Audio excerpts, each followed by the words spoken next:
Omagyanatimirandhasya Gyananjana Shalakaya Chakshurunmilitam Yena Tasmai Shri Gurave Namah. Srimad Bhagavatam, Canto 1, Chapter 6, Text 35. The first word used here is Yama. Yama Adivihi. That means this refers to the eightfold yoga process. Yama Adivi Yoga Patai. Yama means, as Prabhupada has translated, self-restraint. Yama, niyam, then one has to follow different rules and regulations. So like this, there are 8 processes: Yama, Niyama, Asana, Pranayama, Pratyahara, Dharana, Dhyana, and Samadhi. There are 8 different processes in the yoga system, beginning with self-restraint, so that Kama and Lobha, the two very closely related lower desires, or lower tendencies. Kama itself means desire. And Lobha is very close to Kama. Kama means desire, but Kama, that tends to refer to a particular, either it refers to the general nature of desire, or it refers to a particular desire that comes, you see something, yes, I desire. But Lobha means it's more of an ongoing tendency to desire everything. And I should have more and more and more. So Lobha is the chronic state of Kama, we could say. There may be one single desire, but even one single desire, that Krishna says in Bhagavad-gita, even one single desire that can make you fall away from spiritual life if it's indulged in. Prabhupada here in the purport gives the example of Vishwamitra. He was not cultivating Kama or Lobha, but just that one desire came up in his heart upon hearing the ankle bells of Menaka, and he was finished. So what to speak of? Actually not finished, but for the time being his yoga practice was stopped. Lobha means that when one is cultivating the attitude of Kama, then one will become greedy to have more and more things. So calm comes first. That we see in the analysis of fall down given by Lord Krishna in Bhagavad-gita. Dhyayato vishayantusam sangateshu prajayate. Sangat sanjayate kama. So in the beginning one desires, the desires come for sense objects. And that leads to, in calm, and in this verse, Kama Krodho Vijayate. Lord Krishna mentions that from calm comes Krodh, but actually from calm comes Kam, Krodh, Lobha, Moha, Mada, Matsaya, all the different tendencies which entangle one in material life. Therefore, in actually civilized life, there is the endeavor to Kama, Lobha, Hata, Mohuhu. Here it's mentioned here. There's the endeavor to, endeavor means ongoing endeavor, Mohuhu, always, to curb these lower tendencies. That is human civilization. Not to indulge in tendencies that drag us into animal-like life. In modern society, it's just the opposite. Someone who is expert in indulging in Kam and Krodh and Lobh, they are considered more advanced. The whole society is running on that principle, but actually we find, even in America, there are many people, just like they indulge in all kinds of grossly sinful activities, especially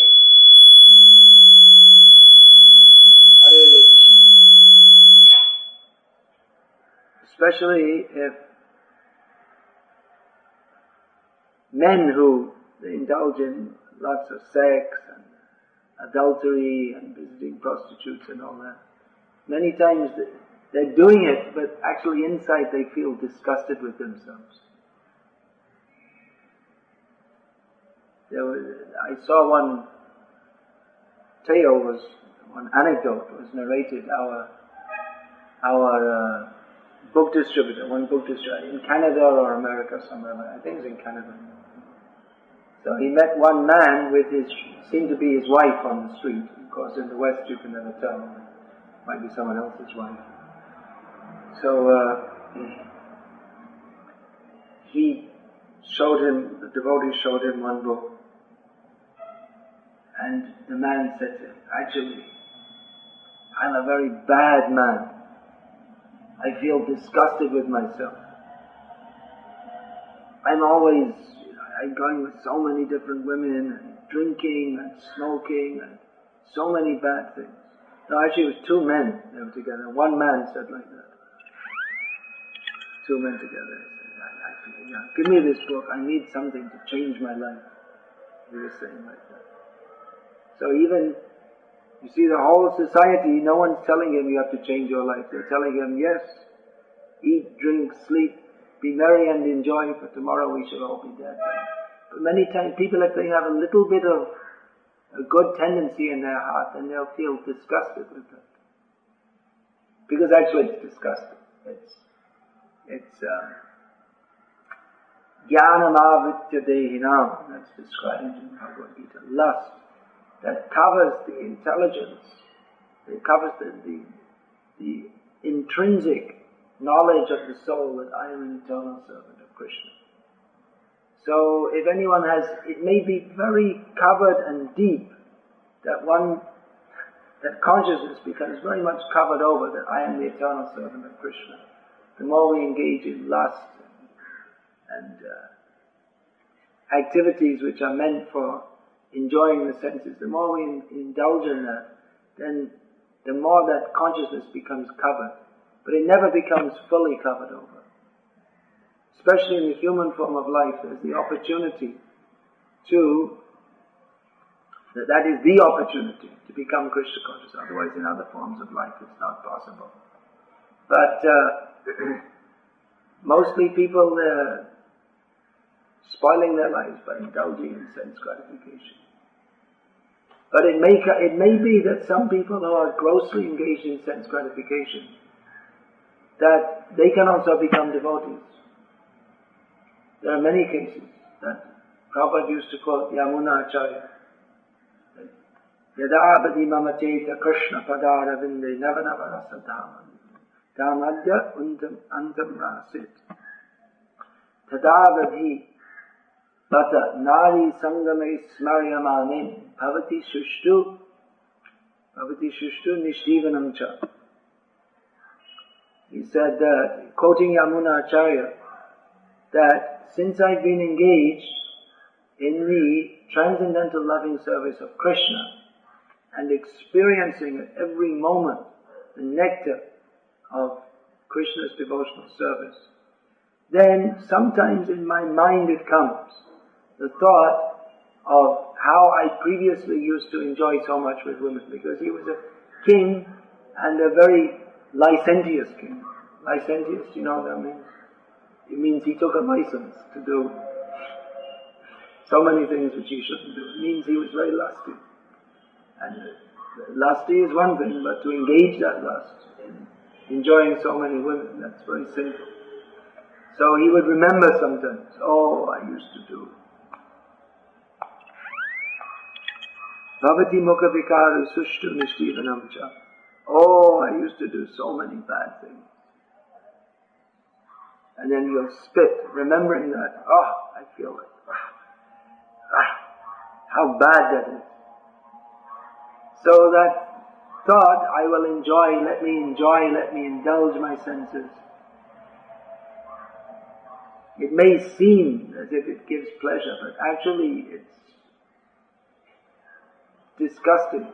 The person who indulges in that, especially if he has higher knowledge, and if he feels disgusted, oh, what am I doing? Such a bad thing.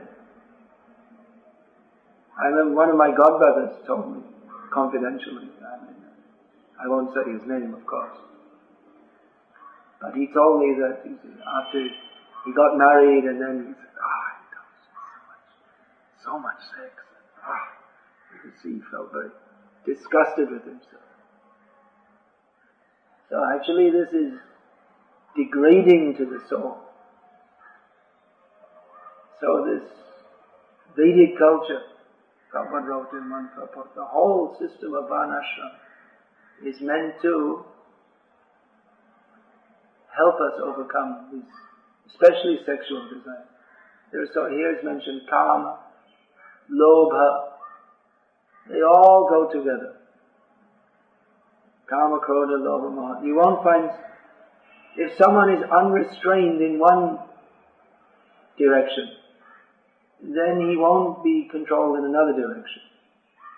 In other words, if someone eats meat, fish, eggs, every day he eats 10 eggs or something like this, he's not going to be a brahmachari. If you go off in one direction, then you'll go in every direction. Sometimes some of our foolish so-called devotees in this country, well, maybe just go to the cinema, or in the West it's quite popular among some of our foolish so-called devotees. I don't know if many of my lectures, they're reaching out to the West, so I hope you're hearing it out there in the West also. When I go there, you can throw rotten tomatoes at me, and I don't care, because I'm speaking the truth. That you're fools if you think we shall go to the cinema, and then we'll see how the kamis are living, and we can relate to them better, and then we can preach better. So many excuses they make. You don't have to watch movies to know that everyone's in Maya. It's the same old story. You don't have to go to the movie, and it's Kam, Krodh, Lobha, Moha, Mada, Matsarya. Maybe in different ways. Maybe one year the movie is dinosaur movie, and another year the movie is shark movie, and another year the movie is go traveling outer space movie. I see all the headlines, all the advertisements. I don't go and see them, but I don't waste my time and money and energy watching them. But you don't have to go and see the movie to see how people are in Maya. You yourself will become in Maya. Even to go and watch in the first place is Maya. So then how are you going to, if you go off in one direction, then you're going to go off in other directions also. Oh, I couldn't come to Mangalore this morning. Why? I was out very late last night. What were you doing? I was watching the movie. See, it's very important. I had to watch the movie because then I can preach better. It'll help me in my Krishna consciousness. Nonsense. All nonsense. So, then then you watch that, and naturally your desire for sense gratification will increase, because they didn't make the movie to help you control your mind and senses. They didn't make the movie to help you become Krishna conscious. They made the movie because they're in Maya, and they want to give some entertainment to other people who are in Maya, so they can get the money out of your pocket, and then they can enjoy it. It's all these things are based on the principle of forgetting Krishna. They don't even know him, Krishna, to forget. They're so far away. But they want to enjoy the senses. So real life means beginning with controlling the senses. And it's a great endeavor, because all the time the senses see this, hear that, taste this. There's so many, and especially in the modern age. Actually, not only in the modern age. The material world is set up for sense gratification. It's not set up. There's a distinction. There's Vaikuntha, where the atmosphere is made for serving Krishna, and there's the material world where everything is arranged for serving Maya. So it's not only in the modern age, but particularly in the modern age, there's strong propaganda. Enjoy, enjoy, enjoy. And especially enjoy sinfully. At least in the Varnashram culture, that in Pravritti Marg, that is within Vedic culture. That you can enjoy, but to a limit, there's some control. And along with the enjoyment, there are also activities for purification. Of course, it's very difficult to get properly purified when you're trying to enjoy sense gratification, but there are certain, just like people undergo samskars, and they serve in Vedic culture, one serves sadhus, and so even if you're engaged in sense gratification, then if you serve actual devotees, then purification is there. It may not immediately take effect because of one's engagement in sense gratification, but it will take effect in due course of time. So, sense gratification under the rules and regulations of the Vedic culture, first of all, it's very restricted. And then the next thing is that it's not grossly sinful. So in modern society there's so much propaganda. Enjoy. But this, immediately this creates hellish consciousness. Someone who's engaged in this so-called enjoyment, then their consciousness just becomes hellish, and they actually like that. They like to show that, they like to show I'm very tough and nasty, and they take that as a kind of prestigious thing. I think that hasn't come to India yet, maybe in the movies, I don't know. But it's very much part of the Western way of life, especially in, of course I don't know how far we should get into this, it's a kind of anthropological observation. But you'll find, especially in the countries which are most dominating the world and dominating the media, that's England and America, actually, these two countries. That it's very much part of the culture, be nasty, be tough. Show up, and you see like this George Bush guy, okay, we're in charge here, blow you to pieces, we're coming in to help you, just going to kill you because you're better dead. So this is our mercy upon you. So that the nastiness, sometimes that's taken as a kind of, if you can be nasty and tough and mean, that's considered, that's very good. Very uncultured, actually. I mean, sometimes there may be a need for that, just like if you're in the army or something like that. You're fighting a war, then it's not, you don't be nice to people when you're fighting a war. But in ordinary life, the tendency should be to be sweet in dealings. But they've made a whole culture just like this. How to outdo others, how to show yourself better than others. Very demoniac culture. So this Vedic culture is meant for self-control. That is considered high class. If someone is self-controlled. Nowadays, because always in India that consciousness is there, high class. Who is high class, who is low class? So, previously that used to be, who is high class, who is low class, means according to caste. And still, low class they're considered, Chamor Bangi, they're considered very low class. But more nowadays, according to if you have money.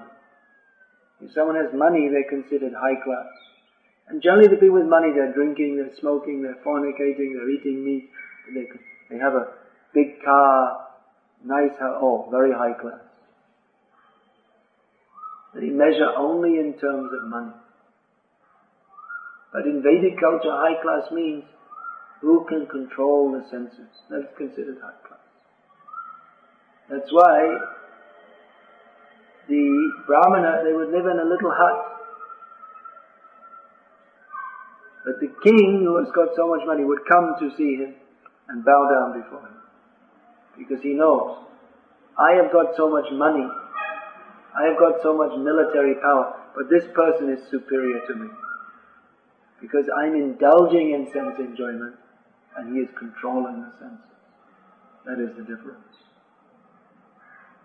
So this is the purpose of Vedic culture, to control the senses, and this process particularly has been mentioned by Narad Muni, the yoga patha, the yoga, the path of yoga. It's the same word, patha, path, comes the same word in English. So this is mentioned because this is the, sometimes it's called Raja Yoga, the king of all the yoga systems, because this is the extreme system for controlling the senses. There are other systems of yoga, karma yoga, jnana yoga. Of course, this hatha yoga is included within jnana yoga. But this is hatha yoga or ashtanga yoga.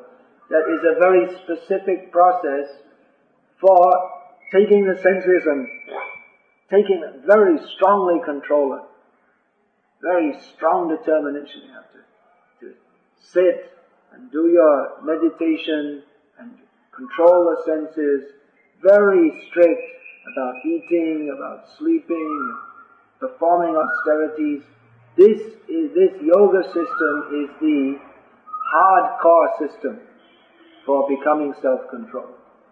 If you're just like really very, very serious about self-control, then you have to take to this Ashtanga Yoga. It would appear so.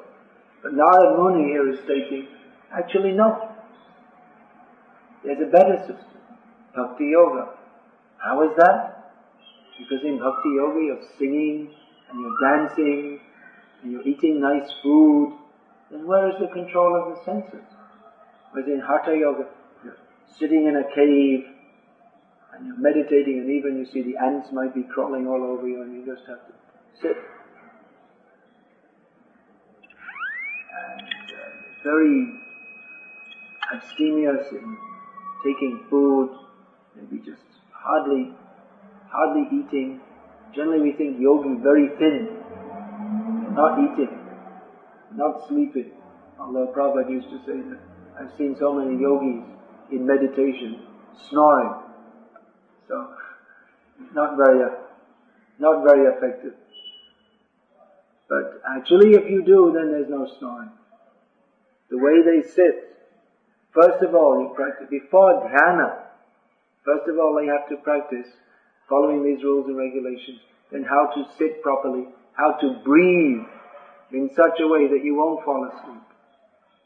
Pranayama, you'll get so much prana in your system that you practically you don't have to eat or sleep. You get your nourishment from the air.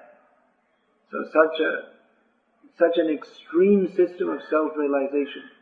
But, Narad Muni says, it's not actually as effective as Bhakti Yoga. Because Bhakti Yoga, the very meaning of that Bhakti, what is that? That Rishikena Rishikesha Sevanam Bhakti Ruchyate. The very meaning of Bhakti is to engage the senses in the service of the master of the senses. So by force trying to control the senses, that won't be effective, because Vishayavinivartante niraharasya dehinaha rasavajan visopyasya param vishvanivartate. You can forcefully stop engaging the senses in the interacting with the sense objects, but still the desire remains. But if one can get a higher taste in Krishna consciousness, then the lower desire goes away. So that's why Krishna Bhakti, even though it appears to be one kind of sense enjoyment, actually it is sense enjoyment. But it's totally different to materialistic sense enjoyment.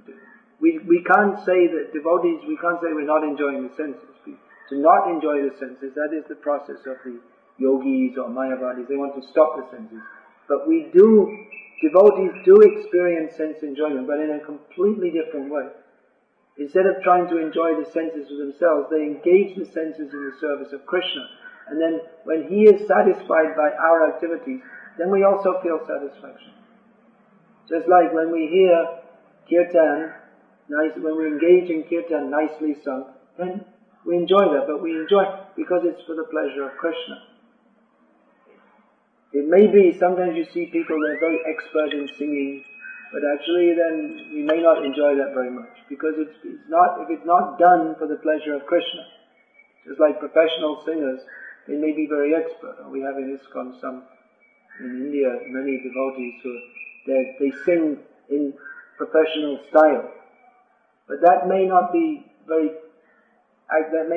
pleasing to Krishna. If someone's simply trying to show how nice my voice is, or what a wonderful singer I am, that may not be very pleasing to Krishna.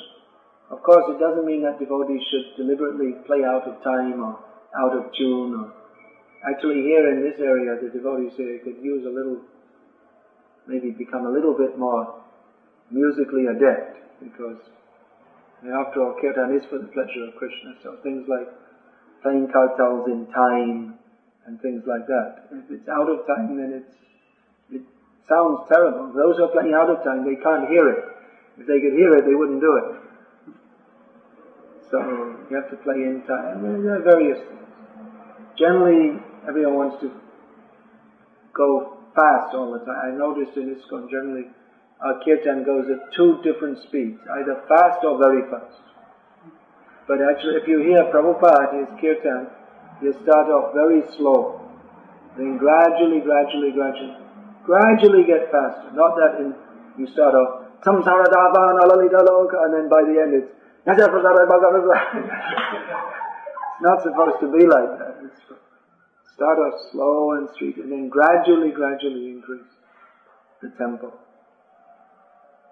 So these things can be learned for the pleasure of Krishna. Everything should be done for the pleasure of Krishna, who is the supreme enjoyer. It's actually a very simple point to understand. He is the supreme enjoyer. Let me do everything for his pleasure. And actually Krishna, he's not very pleased by the endeavors of the yogis.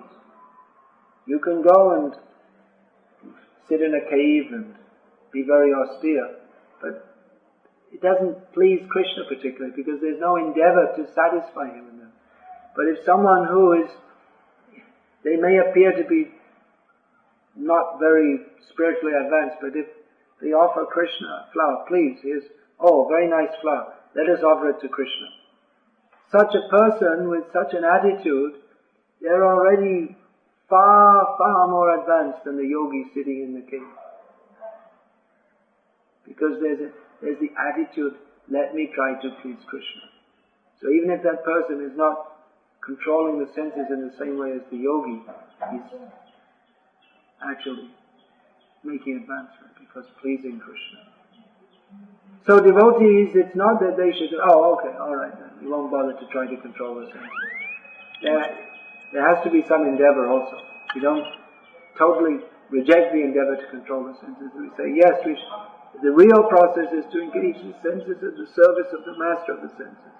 But at the same time, because our consciousness is polluted, and we're always thinking how to engage the senses in the service of myself, how I will enjoy. Therefore, a devotee has to adopt some negative process also. Not gross or extreme, but things like leading a regulated life.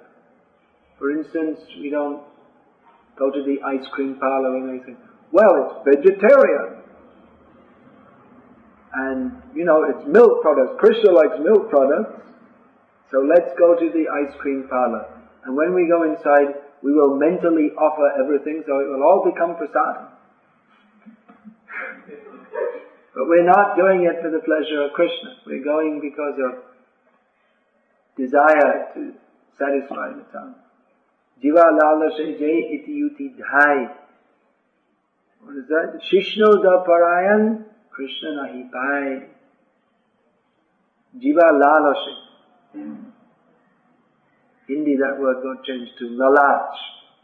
And greed for the tongue. Let me enjoy. Those who go here and there to enjoy the pleasure of the tongue, they become attached not only to the tongue, but tongue, shishnoda. They become not only the tongue, but jiva, udar, pet, that means the stomach, and the next thing is genital. So like I was saying, all the things go together. You can't think that, well, I'll be a strict brahmachari and I'll eat whatever I like. I'll control other senses, but I won't control. It doesn't happen. If we indulge in one kind of sense gratification, in all kinds of sense gratification we'll indulge in. So that Chaitanya Mahaprabhu says, Shishnoda Parayan Krishna Hipai. We become, just because of the tongue, if we want to indulge the tongue, then all of our senses become out of control and we don't get Krishna. So we lead a regulated life. That means we take prasada. And devotees can also, there's no rule that devotees should only take dried leaves off the ground. Anyway, Krishna doesn't eat dried leaves. He made of certain kinds of dried leaves. But we offer nice food to Krishna. We take what we need. Also, even in taking prasadam, if we take it only for our own sense enjoyment, then that also becomes, we don't get the same transcendental benefit. One should take prasad thinking, let me honor this. This is Krishna's prasadam. Let me honor this and get strength so that I can go on serving Krishna. So, in this way, a devotee, like that, so many things.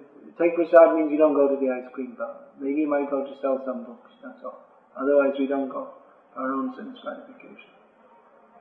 So in this way, devotee, I don't watch cinema, TV, because there's nothing there to please Krishna. It's not connected with Krishna. There's nothing there for my advancement in Krishna consciousness. So I have time, then read Srimad Bhagavatam. Like this. So in this way, a devotee controls his senses by engaging in Krishna consciousness and disengaging or not engaging in sense gratification. So some control has to be there, but that comes in the Krishna conscious process. So, Hare Krishna. Is there any question about this?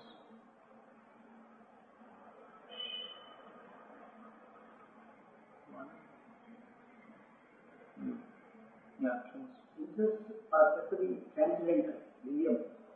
Senses are said to be transcendental. Well, yes, the senses are transcendental, the soul is transcendental, but at the moment we're in a different consciousness. So now our senses are covered by material desires. So ultimately the senses, that's called antakara, the internal senses. And ultimately that's supposed to be transcendental. But now, jnanava vritti-dehinam, now we're in the material body, so our knowledge is covered, our transcendental knowledge is covered by lust. So the senses are acting as if non-transcendental. If we comment on, like yesterday, we are told that these people should be chopped. Those who pose themselves as God in their function. I didn't say chopped, I said shot. Shot, they should be shot and they should be executed. So that we have a few sadhus are referred actually. After he left, 2-3 people questioned me. Even Jekas's elder brother said he was totally, how could he say that? So like then next 11:30 they were questioning me. Finally they understood. They said Mangalore stopped businessmen, many of them. Like they were going there. Actually,